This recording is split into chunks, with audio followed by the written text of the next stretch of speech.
और जिस टाइम पे आपने ये बाइक परचेज करी उस टाइम पे आपका शोरूम के साथ कैसा रिलेशन रहा?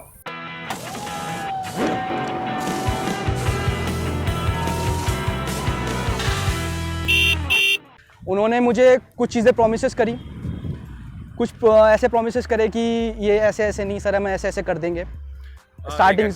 फॉर एग्जांपल कि इसकी फर्स्ट सर्विस की कॉस्ट जो मुझे एक रिप्रेजेंटेटिव ने बताई थी, वो बताई थी around 4000, because it will be, मतलब बहुत कम बताई थी कि इतनी सर्विस चार्ज होगी। बट जब मैंने पहली बार सर्विस कराई तो ये 6-7 हज़ार रुपये की सर्विस बैठ गई।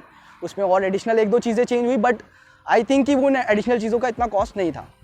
तो सर्विसेज के टर्म्स में जो पहली सर्विस हुई उसमें कॉस्ट बता दी मैंने आपको। कितनी सर्विस हुई है? दिस इज एक्चुअली मेरी 2 ही सर्विस हुई because of the pandemic. This bike was resting for around a year और सो अभी तक किलोमीटर चल गई? It has already clock 10,000, about 12,000 kilometres. और तो पहली सर्विस आपकी 1000 किलोमीटर पे होती है, second service suppose to be 10,000 kilometre, and after that every 10,000 kilometre interval. So I think in terms of service this is better in comparison to other bikes, like they have like 5,000 kilometer service interval. So उस terms में ये अच्छी है because of high quality of engine oil used and high quality of brake pads used. That is directly from Brembo. Even though the brake calipers are from Biber, but though the brake pads are used from Brembo itself. और अगर मैं बात करूँ कि इसकी service station availability या showroom availability, उसका condition क्या है कि मतलब कि कितनी अवेलेबिलिटी है उनकी? अवेलेबिलिटी आपको बहुत कम है क्योंकि this is like available in only metro and major metro cities, like Lucknow, Delhi and like Mumbai, Pune, there are some service centers in Chandigarh as well. So अगर आपको remote location पे जाना है तो you will definitely have to buy a RSA, which is roadside assistance. और उसकी cost भी आपको 16,000 something पड़ती है. Also with that you can purchase additional warranty. Time तक वो वैलिड रहती है? वो तो मे बी उसी टाइम होगा ना जब आप नई बाइक परचेज करते हैं? Yes, आप you can purchase it later on as well. But at the time of buying they propose you an offer for like 16,000 and you'll get a RSA for a year. So वो रहता है और उसके बाद भी आप later on you can purchase it. But there is also a scheme available for extending warranty. You can extend a 2-year warranty with this. तो वो आपको मिलती है और I think कि 3-year warranty कोई कंपनी और देती नहीं है at the time of purchasing. I don't remember exactly now, but उस टाइम पे 3-year warranty on road कोई नहीं दे रहा था. और अगर मैं बात करूँ इसके जो पार्ट्स की अवेलेबिलिटी की है तो वो, हाँ, that is again a good question. See second problem जो मुझे सर्विसेज में फेस हुई वो थी, पहली तो कॉस्ट, दूसरी जो थी सर्विस का टाइम।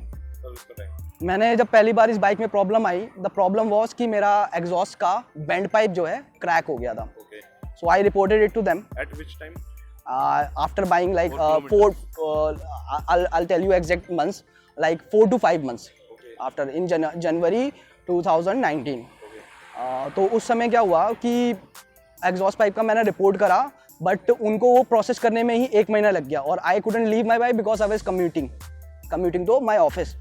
तो उन्होंने बोला कि दे प्रॉमिस मी कि हम सर पार्ट परचेज कर रहे हैं और इतना टाइम लगेगा आने में, आप फिर आ जाना। तो फिर मैं जब लेटर ऑन गया तो वो धीरे धीरे वो क्रैक किया हो गया। पार्ट्स की अवेलेबिलिटी है आई थिंक बहुत कम है, बहुत कम। आपको छोटे से पार्ट्स मंगाने के लिए शायद 1 हफ्ता 2 हफ्ता वेट करना पड़ जाए। इनफैक्ट आपको अभी फॉर एग्जांपल अभी मैं आपको सेकंड सर्विस का बताता हूँ। सेकंड सर्विस में I was promised to get this bike in 2 days, even though I reported and appointed get an appointment earlier. Appointment के थ्रू गया मैं, उसके बाद मैंने उनको बोला कि दे प्रॉमिस मी कि सर आपको ना 2 दिन में हम पुरानी सर्विस जैसी भी हुई, हम I am really sorry for that, there is a new manager और वो हम ना सर्विस 2 दिन में करके देंगे। But I knew for the fact कि ये 2 दिन में नहीं होगा। तो आई वेटेड, मुझे पता था 1 हफ्ता लगना है, तो आई वेटेड 1 वीक और उसके 1 वीक बाद इन्होंने मुझे दी सर्विस करके बाइक।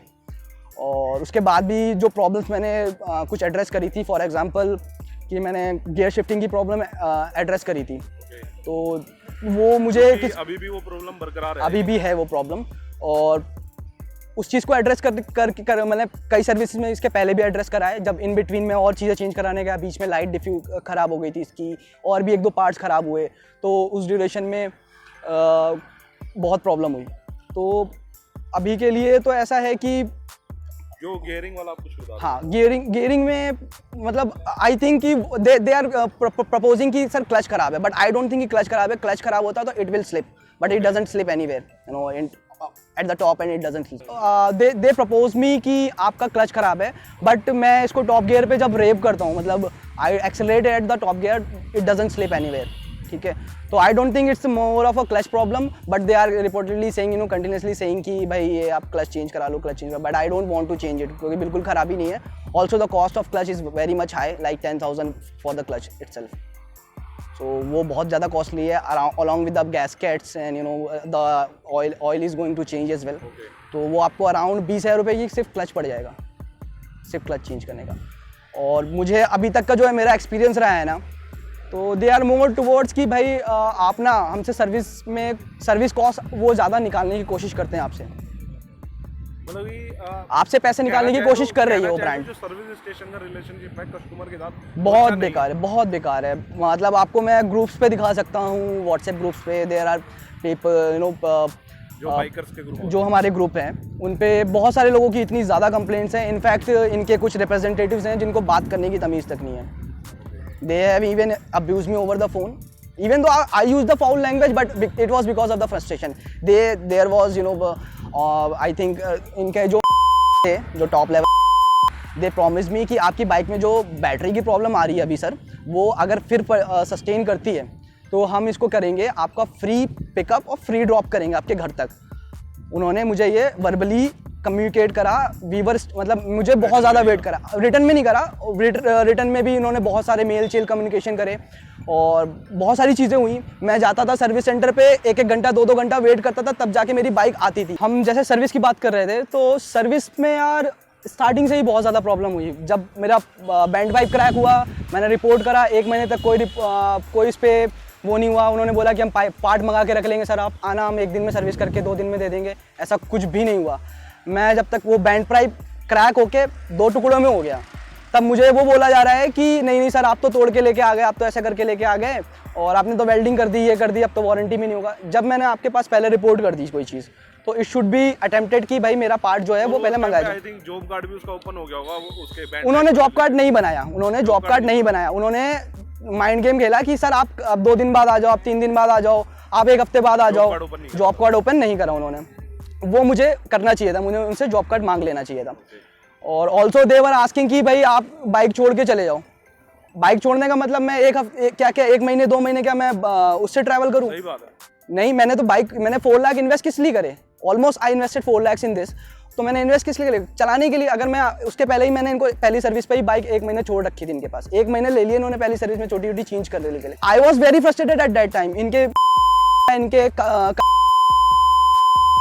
वो आए, वो कहते सर हम ऐसी सर्विस दे रहे हैं, हम आपको ऐसी दे रहे हैं, आप बैठिए, हम बात करते हैं, आप पॉइंट्स बताइए. इन्होंने मुझे बैठ के 1 घंटा 1.5 घंटा, उस समय जब तब इन्होंने मुझसे डिस्कशन करा. 1 घंटे बैठ के हम डिस्कस करें. इनके सर्विस सेंटर जो है ओखला में, वहाँ से ये सर्विस करके ला रहे हैं बाइक, और इनके जो सर्विस सेंटर के मैनेजर है वो लेके आ रहे हैं बाइक. उसके बाद भी बाइक में जो चीज़ें मैंने नोटिस करा के, जो चीज़ नोट करवा के मैंने बोली थी कि चेंज करनी है या फिर होनी है, जिनका इन्होंने मुझे बिल करा, there was a bill for air filter, पर वो चेंज नहीं हुआ था. ठीक है, वो इंक्लूड करा इन्होंने. और ऐसी चीज़ें, जब सर्विस आप ऐसी एक्सपेक्ट करो कि यार ये पार्ट्स बिल कर रहे हैं पर चेंज नहीं कर रहे हैं, तो ऐसी चीज़ों का क्या फ़ायदा, ऐसी सर्विस का क्या फ़ायदा? सीधा सीधा धोखा है. ठीक है, उसके बाद इन्होंने जब मुझे बैंड पाइप का ये हुआ, तो इन्होंने मुझे ऑल्टरनेटिव दिया कि सर हम वेल्ड करके आपको पॉलिश करके दे देंगे. मैंने कहा ठीक है, चलो आई एक्सेप्ट दैट. आपको पॉलिश कर दिया, आपने ग्राइंड कर दिया उसको, मैंने ले आया मैं bike. Next day, the very next day पूरे बोल्ट्स लूज हो गए. जो राइट फुट पैग होता है उसके जो 3 बोल्ट्स होते हैं, anchoring bolts, which help to sustain the exhaust as well, exhaust को होल्ड करने के लिए, तो वो बोल्ट्स लूज हो गए. That was the first reason कि वो पहली बार क्रैक हुआ था. वो बोल्ट्स पहली बार में लूज हुए थे, और वो इसलिए लूज हुए थे कि I went for a ride of like 1500 kilometres till Parvati valley. ठीक है, और it was very freezing at that time, December and, it was New Year, so I went for a party or something like that. और also मेरा solo ride का था plan, तो मैं उसके लिए गया. वापस आते आपने राइड करी है इसके ऊपर, वो मतलब कि सबसे लंबी राइड कितने किलोमीटर की करी है? सबसे लंबी ride 1500 kilometre for a single trip, मतलब two way trip it was 1500 kilometres. Two way trip 1500 kilometre, और मैं कह रहा हूँ एक वन रन में, कि मतलब कि कोई रेस्ट नहीं करा? Without rest I have ridden it like 200 or 200 kilometers at least. Okay, At least 200 kilometers. कई ट्रिप करे होंगे आपने? आई have done multiple trips right, but जो सबसे लंबी ट्रिप थी मेरी 1500 किलोमीटर्स वाली है। ये मैं दिल्ली से पार्वती वैली तक गया था, और इस ट्रिप के ड्यूरेशन में मैंने रात में जाके चंडीगढ़ में ब्रेक लिया था सीधे, और चंडीगढ़ से फिर सुबह 4 बजे निकला था मैं, 4-5 बजे। तो 4-5 बजे मैं जो गया था सीधे जाके फिर अपना सीधे वहीं पे रुका था, अपना छलाल वैली। ओके, और इसके ऊपर आपने कोई अलग से चीज़ें माउंट करवाई हो? हाँ, मैंने थोड़े से मॉडिफिकेशंस करवाए थे। फॉर एग्जांपल मैंने इसमें लेग गार्ड्स लगवाए थे, those were simple straight pipes, तो वो फिर मैंने बाद में रिमूव कर दिया क्योंकि वो बोल रहे थे सर आपकी वारंटी वाइड हो जाएगी, आपका ये हो जाएगा वो हो जाएगा। मैंने ठीक है, फिर मैंने इसमें एडिशनल हैंडल बार रेजर लगवाए थे। इसमें मैंने क्लच के लिए, स्मूथ क्लच के लिए एक छोटा मैकेनिकल सिस्टम आता है वो लगाया था, वो सब मैंने रिमूव कर दिए। इसमें मैंने एक्स्ट्रा एक चार्जिंग का पोर्ट लगाया हुआ है, फ़ोन चार्जिंग का, वो फिर मैंने इनको बोल के रखा हुआ है कि इससे बैटरी पे इतना इम्पैक्ट पड़ता नहीं है, because most of the time it's of, तो उन्होंने अलाउ कर रखा है ये। बाकी सब तो ठीक है, मतलब जो कंपनी वाले हैं वो आपको रोकते हैं चीज़ें माउंट करने से? हाँ, ऑब्वियसली दे से कि आप वारंटी वॉइड हो जाएगी, बट वारंटी आउट तो उसमें होती है ना, उस केस में कि आप इन केस भी, यस डेफिनेटली, बट आपको वो they will put reasons to, you know, they will put reasons and they will put any reason to make money out of you, that is the reason. और अगर मैं इस पे बात करूँ कि जब जैसे ट्रिप पे जाता बंदा तो थोड़ा बहुत लगेज लेके जाता है अपने साथ, यस ये उसमें कुछ भी हो सकता है, हाँ, तो इस पे माउंट करने का ऐसा कुछ? हाँ, you can buy you know this additional luggage carrier from BMW itself, that will cost you around at that time it was costing me around 22,000. 22,000? Yes, for the rack, it's for the I think it's grab rail on, yeah it's too much actually, but उसके बाद आपको अगर और bags attach करने हैं या उस पर टॉप टैंक वो यूज़ करना है, क्या कहते हैं, टॉप कंटेनर, तो वो उसकी कॉस्ट भी आपको 20-30 हज़ार रुपये पड़ जाएगी। तो it will cost you know around like 50 to 60,000 easily for just you know mounting a carrier behind. तो ये था, और एडिशनल चीज़ें आप इसमें ऐड करवा सकते हो, लाइक वंडरलिश के रेजर्स आते हैं, हैंडल बार रेजर्स आते हैं, विच विल यू नो आपकी पोस्चर और सही कर स्ट्रेट कर देंगे। और आपको आप गार्ड्स ले सकते हो एक्स्ट्रा, वो भी काफ़ी कॉस्टली हैं, बहुत ज़्यादा कॉस्टली हैं। BMW की तरफ से लेते हैं? No, that is not from BMW, but वो BMW ऑफर करती है तो ठीक है, अगर आपने बाहर से करवाया तो वो खराब है। तो वो खराब है। आप हैंडल का बार्क बस्टर्स लगवा सकते हो, that will cost you 12,000। Bark buster hand guards रहते हैं। अच्छा, इसमें कोई मेजर कोई कमी आई हो, आप किसी ट्रिप पे गए होगी, ऐसा कोई प्रॉब्लम आ गई हो कि मतलब कि जो आपको चलने में प्रॉब्लम दे? छोटी सी प्रॉब्लम है, बहुत छोटी सी, दैट इज़ की टैंक कैपेसिटी। हाँ, fuel capacity is like 11 kilometre, या 11 लीटर, यस 11 लीटर ओवरऑल। तो वो आपको लगभग 300 to 350, आप depending on how you ride की रेंज दे सकती है। इट विल ऑल्सो आपको अगर बहुत ज़्यादा एग्रेसिव राइड कर रहे हो तो वो रेंज 200 किलोमीटर में भी आ जाएगी। माइलेज की बात करूँ तो अराउंड जिस हिसाब से आपने बताया 300-250, तो 25 to 30 के बीच। हाँ, एवरेज आप इतना लेके चल सकते हो हाईवे का। सिटी के अंदर still it depends on how you ride. अगर सिटी के अंदर भी आपको 25-30 मिल जाएगा, बट अगर आप बहुत ज़्यादा एग्रेसिव चला रहे हो, like you know you are driving at third and second gear every time, so आपका 15 का एवरेज हो जाएगा, ये 15 से 20 का। 15 से 20 का एवरेज हो जाएगा। तो जो ये बट जिस टाइम पे बंदा ऐसी बाइक कोई लेता है, एक BMW के लोगों के साथ बाइक लेता है, तो आई थिंक कि वो सोचता है कि एवरेज मिलेगी मेरे को। आई डोंट थिंक कि मैं एक्सपेक्ट कर रहा था इससे ज़्यादा एवरेज, क्योंकि you know if you by a heavier CC engine, so it comes with a cost, obviously it comes with you know maintenance cost, it comes with you know everything you know inclines with the you know heavier bikes। तो वो मैं expect नहीं कर रहा था इससे इतना ज़्यादा, फिर भी it is very good in terms of average, it is really good in terms of average. I can say कि 30 का average is really good for this 310cc bike. Yes, तो अब जो बात करें इसके सिटिंग कंफर्ट की, जी, जो रियर पैसेंजर बैठे या फिर फ्रंट में जो इसे राइड कर रहा है, उसके sitting for the rider itself it's really good। you will feel you know the moment you sit on this bike कि आप it will actually you will you know become one with the bike as soon as you sit on this. But for the pillion, I don't think there is much space to sit. But it is much better than other bikes, like you can compare R3 with this, you can compare KTM with this. But this is like way much cushier, way much cushier than those bikes. Also, I think they have used memory foam in this. So वो उससे आपको अच्छा मिलता है. Seat का जो shape है, it doesn't go away with the time. वो नहीं होता डैम्प हो जाती seats. It doesn't happen with this. और seat is very comfortable. You have like 2 options for seat as well. आप एडजस्टेबल सीट्स भी खरीद सकते हो इसकी. आपको लोवर्ड सीट भी मिलती है इसमें, और इस थोड़ा सा पैडेड सीट और हायर भी मिल सकती है. अपने हिसाब से एडजस्ट कर सकते हैं. वो आपको at the time of purchasing आपको at the time of purchasing you will have to ask them. उन्होंने in fact they haven't told me that कि उन्होंने जब मैं परचेज करा तो उन्होंने मुझे ऐसा कोई ऑप्शन बताया नहीं. But later on I came to know that कि there was option available for a lower seat as well. So और इसमें मैं बात करूं जो इसके जो व्हील्स है वो आई थिंक स्टॉक व्हील्स ही हैं. यस. ये आपने चेंज नहीं करवाए? नो. तो इनकी ग्रिपिंग या फिर हाँ. ब्रेकिंग के टाइम पे यस ये भी एक मेन पार्ट होता है बाइक का. So this bike uses Michelin Sport tire. So basically Michelin is really good for wet and dry tarmac as well. So bike की grip में तो आज तक कोई problem I neither in the wet surfaces और neither in the dry tarmac. So अभी तक तो ऐसा कुछ भी प्रॉब्लम नहीं है बाइक के साथ I think. और as far as braking capabilities, we have already had a conversation for this. Braking is far way much better than other segment in this bike. और अगर मैं बात करूं कि आपको जो अगर फ्यूचर में कोई बाइक लेनी है तो इसे छोड़ के किसी और पे जा सकते हैं आप? Definitely. I have a few bikes in my mind. I would rather go for inline 4-cylinder engines. Looking at the current scenario of the bikes. तो अभी I have Benelli 600 in mind because it is like like much cheaper and provides almost the same sound of inline 4. So वो मुझे उसके इसमें लगती है. दूसरी है मेरे पास BMW की है 900cc RI है. So that is like two cylinder engine.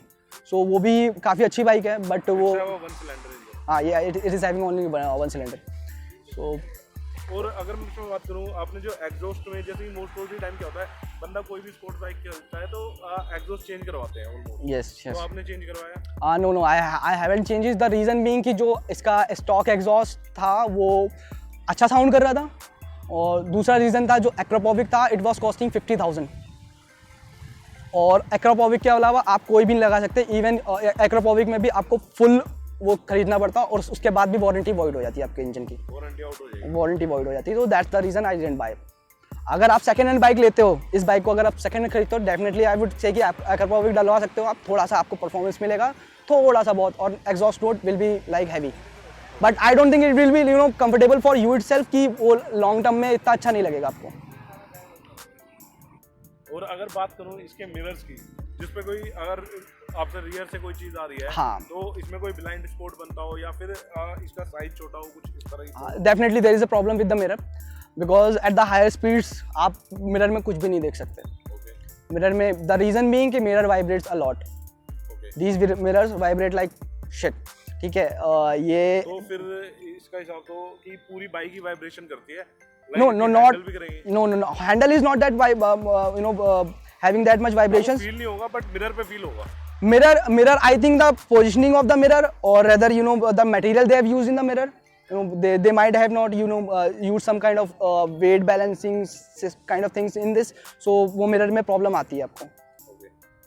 तो अगर हम इसके इंजन की बात करें जो कि एक बाइक की परफॉर्मेंस वहीं से आती है पूरी की पूरी, और सब चीज़ उसी पे डिपेंड करती है पूरी बाइक की, तो उसकी परफॉर्मेंस के बारे में बताएं. हाँ आशीष, इंजन जो है इसका 313cc DOSC single cylinder engine है. So it provides quite a lot of torque. 313cc. Yes. So वो आपको अच्छा टॉर्क प्रोवाइड करता है. The power output is around 34 bhp you can say, और torque is around like 30 newton metre around. So वो जो torque है और जो इंजन की पावर आउटपुट है, that is more than sufficient for your commuting purpose. Even for the highway rides it is more than sufficient. You can top around like 150 और 160 with this bike. But in the अभी के हमारे जो Indian highways है, I won't recommend going this high. इसकी top speed कितनी चलाई? I have gone to like 160 I have done. और वैसे टॉप स्पीड कितनी है इसके? इट इज़ जो कंपनी की तरफ से टॉप स्पीड आती है it is way much lower, they say it will go around like 140। तो मैंने इसको 160 टॉप करा। आई थिंक कि वो government allows these companies to have 5% marginal error in the odometer. So वो कहीं ना कहीं हम अगर एडजस्ट करके देखेंगे या फिर हम जीपीएस से अगर ट्रैक करेंगे तो it will be around like 150। I think 150 से ज़्यादा की नहीं है इसकी टॉप स्पीड। जिस टाइम पे टॉप स्पीड पे आपने मंगाता है या फिर 100 से ऊपर थोड़ा जाती है, 100 पे रीच करती है, तो उस टाइम पे इसकी स्टेबिलिटी की मैं बात करूँ, कंट्रोल की बात करूँ, तो वो चीज़ यस जो कि एक मेन एस्पेक्ट है मेरे लिए। बहुत ज़रूरी चीज़ है वो, क्योंकि आप इतनी हाई परफॉर्मेंस बाइक खरीदते हो, नॉट दैट हाई बट ये अच्छे सेगमेंट में आती है, एक्सपेक्टेशन बढ़ जाती है आपसे ऑब्वियसली। तो क्या होता है इसकी स्टेबिलिटी है बहुत ज़बरदस्त है, बहुत ज़्यादा ज़बरदस्त है। टैंक स्लैपिंग आज तक नहीं हुई मेरे साथ। और कंट्रोल उस टाइम पे ब्रेकिंग कंट्रोल इज ऑसम। ठीक है, आप जब तक चलाओगे नहीं, आप जब तक फील नहीं करोगे ब्रेकिंग, यू वॉन्ट सी की ब्रेकिंग कितनी अच्छी लगती है। और जो आपको एजिलिटी जो है at the higher speeds you will get the same agility as you get in the lower speeds. You can move around, you can lean around, you can go between in passes as well. तो बहुत ज़्यादा stability है because of its lower center of gravity. This bike feels grounded to the हाँ, जो इसका engine का है कि मेन पार्ट जो है कि जो मोस्टली इंजन रहते हैं उनका हेड रहता है आगे की तरफ इंक्लाइन रहता है, बट इसका जो है पीछे की तरफ इंक्लाइन है। हाँ, तो द रीजन बीइंग कि इन्होंने इंजन ना इन्वर्ट कर दिया है। और दूसरा ये लिक्विड कूल है। हाँ, लिक्विड कूल्ड है। मोस्टली सारी बाइक्स इस सेगमेंट में लिक्विड कूल्ड आती है। रेयर कुछ एग्जांपल्स है जैसे कि अपना रेनिगेड हो गया है, ये ऑयल कूल्ड है। कुछ हो गया होंडा हो गई, वो ऑयल कूल्ड है। होंडा CB300 वो ऑयल कूल्ड है, बट और अदर स्पोर्ट्स बाइक जो आ रही हैं वो सब लिक्विड कूल्ड ही आ रही हैं। तो वो तो इसमें liquid cooling is like very normal for current scenarios. तो अभी तो वो उस चीज़ का ज़्यादा इम्पैक्ट पड़ता नहीं, बट हाँ definitely it helps you cool down, get much better performance out of this small CC cylinder bike, तो सिंगल सिलेंडर बाइक। तो ये चीज़ है। बाकी as soon as you sit on the bike you will feel the comfort, you will feel the handling, you will feel how it is grounded to the how it is stuck to the ground. It is very grounded. और आपको कभी भी ऐसा feel नहीं होगा this bike is going out of your control. You will never feel that even at the top speeds at like 150 or 160. Vibrations are not there. Vibrations there are, obviously there will be vibrations, but they are much lower than I think कि other bikes के compare में they are much lower. और थोड़े बहुत vibrations अगर आपको feel भी होते हैं तो आई थिंक कि अगर आपको ना फिर थोड़ी सी और कॉस्टली बाइक खरीदनी चाहिए। फिर you should go for a higher CC engines and better bikes. तो अगर आपको वाइब्रेशन से इतनी ज़्यादा प्रॉब्लम है तो बाकी तो आई डोंट थिंक कि इसमें आपको कभी भी पैनिक ब्रेक्स में कोई प्रॉब्लम आएगी, because I have done panic braking on the 120 itself. और उस समय ये bike it stopped in like 50 to 30 metres. और एक मेन क्वेश्चन जो कि 0 to 100 जाने में यस एक पिकअप टाइम होता है, वो कितना बेटर है इसका, कितने टाइम में कर लेती है? बहुत अच्छा है। I think it's like more like around 3.5 और 4 सेकेंड्स 0 to 100।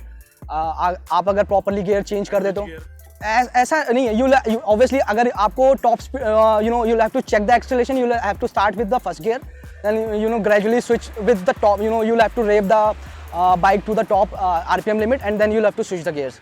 तो उसके लिए आपको गियर्स हाई RPM पे स्विच करने पड़ेंगे properly, so that you also don't break the you don't mess with the clutch and mess with the engine itself.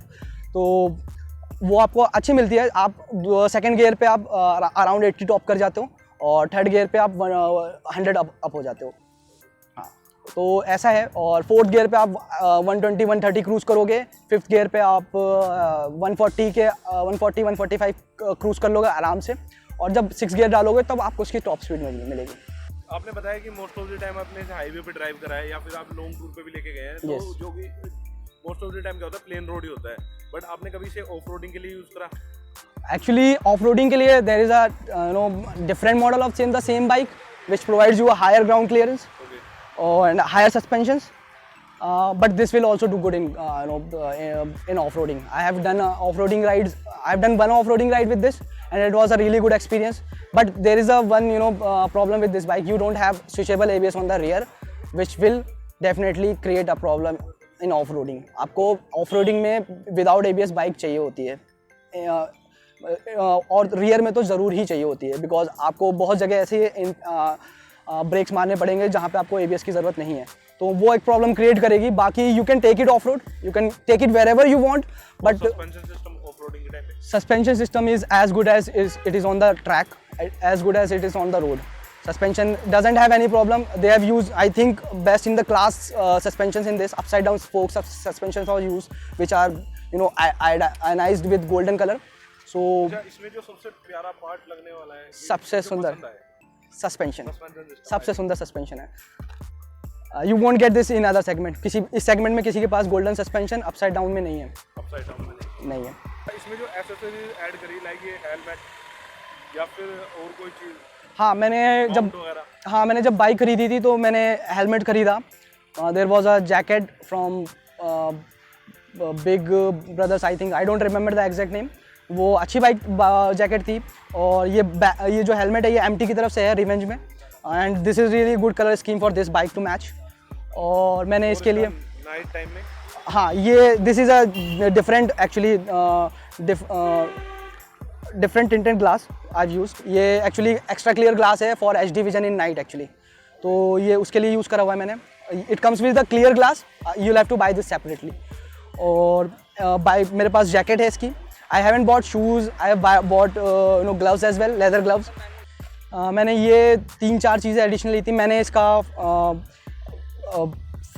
Front fender भी लिया था, आई think, I don't know what is it called right now, I don't remember exactly, but वो नहीं actually visor, हाँ, actually मैंने इसका visor भी लिया था, but I have removed it for right now because वो मुझे अभी पसंद नहीं आ रहा था, मुझे ऐसे ही लग रहा था। I use it for the longer rides, but अभी के लिए मैंने हटा रखा है। क्या कहते हैं, एरोडायनामिकली बहुत हेल्प करता है। हाँ, वो आपका थ्रस्ट पूरा, एयर थ्रस्ट पूरा खत्म कर देता है, आपका हेलमेट पे इतना थ्रस्ट नहीं आता, सो वो हेल्प करता है।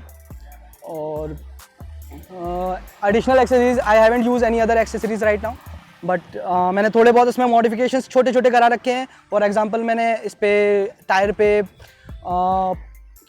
टेपिंग करा रखी है, थोड़ी बहुत स्टिकर्स खरीदे हैं थ्रॉटल लॉजिक से, और एक एडिशनल एक स्ट्रिप डाली है मैंने हेडलैम्प पे, बस दैट इज ऑल। तो एट द एंड की आपको अगर इसको रेट करना चाहें 10 में से, 10 out of 10 in terms of this machine including service or including customer relationship, I would recommend we'll rate each of these categories separately. Okay. Because there are way much difference, when you buy a machine and how machinery. Yes, going with the machine, I'll rate it 9 out of 10. 9 out of 10. Because इसमें थोड़ी additional चीज़ें डाल सकते थे उस समय ही। For example, LED headlamp should be there already. But इस time पे अपडेट कर दिए गए हैं, अब जो नया मॉडल आया। Later on, updating is not a thing now. I didn't get the thing. मैंने उसके लिए I paid much higher for this bike. They have even reduced the price, which will obviously impact its second-hand value. Definitely 50,000 has been reduced. और उस समय ये indicators भी डाल सकते थे, LED इंडिकेटर्स, बट उन्होंने नहीं करा। आई डोंट नो द रीज़न, वो बहुत बड़ी कंपनी है, they have their own reasons. तो ऐसी चीज़ें हैं, और थोड़े और स्पेक्स डाल सकते थे ये। For example, obviously coloured TFT display, और या तो एक आधी राइडिंग मोड डाल देते, या तो आउट ऑफ द बॉक्स ये चार्जिंग पोर्ट दे सकते थे इस बाइक में। ऐसी चीज़ें एडिशनल दे सकते थे, बट दे हैवंट प्रोवाइडेड। और अब बात करें कि सर्विस, कस्टमर के साथ रिलेशनशिप, शोरूम का, और एक वैल्यू होती है ब्रांड की। यस वो see they try to maintain their image as far as they can. See BMW tries to do its best. जो आप अगर BMW इंडिया की बात करोगे, they are doing their best job to maintain their relationship with the customer. But आप specifically this service centre, आप अगर इसकी बात करोगे, they are not professional, I don't think. They are like, changes की जरूरत है। those people are like rigid. I don't think कि उनको इतने ज़्यादा कस्टमर फीडबैक के बाद भी चेंज करने का वो नहीं मिल रहा है। मतलब there is a person abusing the customer, over the phone। अगर कोई कस्टमर फ्रस्ट्रेट होता है, you should be engaging with the customer कि उसकी फ्रस्ट्रेशन लेवल कम करी जाए, rather than आप मुझे गाली दे रहा है फ़ोन पे। That should not be happening with the customers. See that is the major problem. I will rate them 0 out of 10 zero because of the service I got in the last 2 years.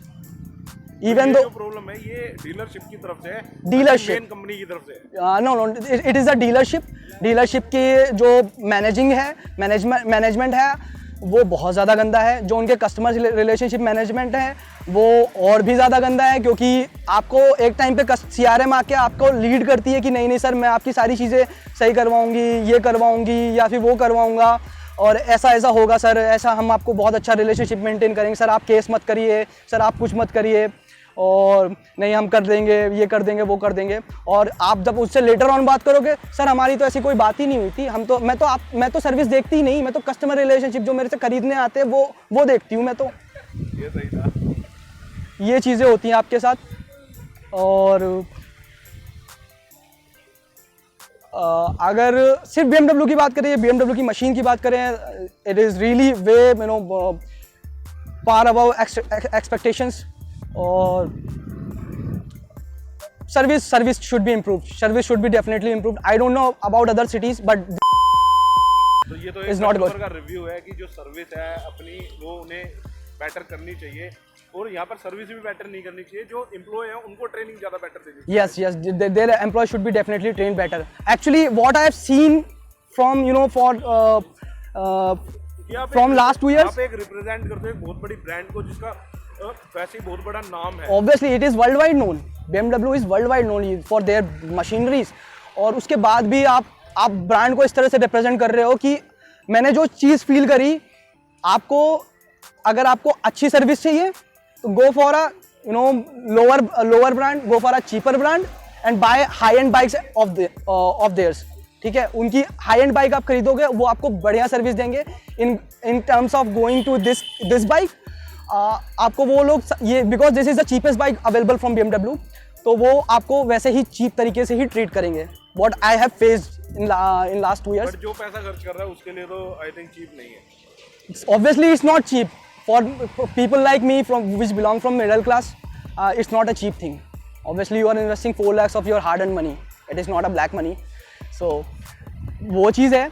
और जब वो आपको service देते हैं तो मैंने देखा है there were bikes 1250cc bikes available GS वो गई थी, मैं सर्विस कराने गया, उनको प्रायोरिटी दी गई। मैं सर्विस कराने जा रहा हूँ, मुझे वेट कराया जा रहा है, कोई और आ रहा है अच्छी बाइक लेके, बड़ी बाइक लेके, उनको सर्विस में प्रायोरिटी दी जा रही है। तो I don't think it's way to treat customers. I don't think आपका कोई भी कस्टमर आपसे एक सिंगल चीज़ भी खरीदता है, he is your customer, you should be treating in the same way you are treating your top customers. Obviously अगर आप एक छोटी बाइक बेचते हो, मे बी इन फ्यूचर वो आपसे 20 लाख की बाइक भी खरीदेगा, वो 40 लाख की बाइक भी खरीद सकता है। यू हैवंट सीन, अगर आप रिलेशनशिप ऐसा मेंटेन कर रहे हो कि यार वो आप उसको फील करा रहे हो कि you have bought a cheaper bike from us and will treat you that way, that is not good. That is really impacts brand image itself. तो शिवांश, आपने हमारे तक रीच कैसे करा और आपको कैसे आया कि आप अपनी बाइक की स्टोरी हमारे साथ शेयर करें? तो आशीष, मैंने आपका यूट्यूब पे चैनल देखा था motor Pandit, so I liked it, so मैंने आपको फिर इंस्टाग्राम पे एज यू नो आपको मैसेज करा, तो we then got in contact and here we are. तो thank you so much Shivansh, आपने हमारे साथ अपनी बाइक की स्टोरी शेयर करी और अपना टाइम दिया और एक फीडबैक दिया इस बाइक से रिलेटेड। जी। तो इसके लिए मैं आपका थैंक यू करना चाहूँगा। और इसके अलावा अगर कोई और भी हमारे साथ अपनी बाइक की या कार की कोई स्टोरी शेयर करना चाहता है तो हमसे कांटेक्ट कर सकते हैं, नीचे डिस्क्रिप्शन में दिए गए गूगल फॉर्म के जरिए वो वहाँ पर अपनी डिटेल शेयर करें और हम उनसे कांटेक्ट करेंगे, या फिर इंस्टाग्राम पर हमसे कांटेक्ट कर सकते हैं मोटर पंडित, यहाँ पर स्क्रीन पर विजिबल हो गया होगा आपका। तो इसी के साथ साथ हम अपनी इस वीडियो को ख़त्म करते हैं, और ये था ownership review BMW G3 10R का। और आप में से कोई और भी हमारे साथ जुड़ना चाहता है, जैसा कि मैंने पहले भी बताया, वो हमसे कांटेक्ट कर सकता है हमारे डिस्क्रिप्शन में दिए गए लिंक के थ्रू, और फॉर्म फिल कर सकता है। एक गूगल फॉर्म उसमें अवेलेबल है, वहाँ पर वो फॉर्म फिल करे और उसमें अपनी डिटेल्स डाले, लाइक कॉन्टैक्ट नंबर और अपना ईमेल एड्रेस और अपनी कार की या बाइक की जो भी डिटेल्स हैं वो, तो फिर हम उनसे कांटेक्ट करेंगे और उन्हें अपने साथ एक ओनरशिप रिव्यू में आने का मौका दे सकते हैं, या फिर आप हमारे को इंस्टा पर भी DM कर सकते हैं। और इस टाइम पे मैं थैंक यू कहना चाहूँगा शिवांश भाई को, जिन्होंने हमारे साथ अपनी बाइक की स्टोरी शेयर करी।